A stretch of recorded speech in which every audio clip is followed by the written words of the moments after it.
ਹੁਣ ਲੱਗਾ बेटा मेरा नाम मजदूर हुसैन है तो 11 बच्चे ने मेरे जे मैं अपनी जिंदगी सारे ब्याहते हैं तो 2 बच्चे मेरे बिल्कुल माड़े ने जेह्ड़े तरह ते खीरे बेचदे ते इक मजदूरी करदा है ते कराया देना वा ते अल्लाह दा शुक्र है पट्ठियां मेरियां हो रही ने 3-4 हज़ार की पट्ठी हो रही है एक टाइम की तो मेरा चूड़ा टुट गया लाहौर रोड से एक्सीडेंट हो गया ही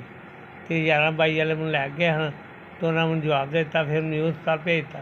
उन्हें भी जवाब देता फिर मैं घर आ गया इत्थे एक बाजीगर है उस को पट्टियां करवा रहा पट्टियां 3-4 हज़ार रुपया लेंदा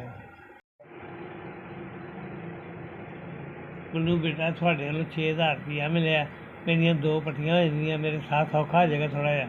अल्लाह थोड़ा भला करे अल्लाह थोड़ी जिंदगी रखे तंदुरुस्ती रखे मैनू मेरी मदद की अल्लाह पाक थोड़ी करे।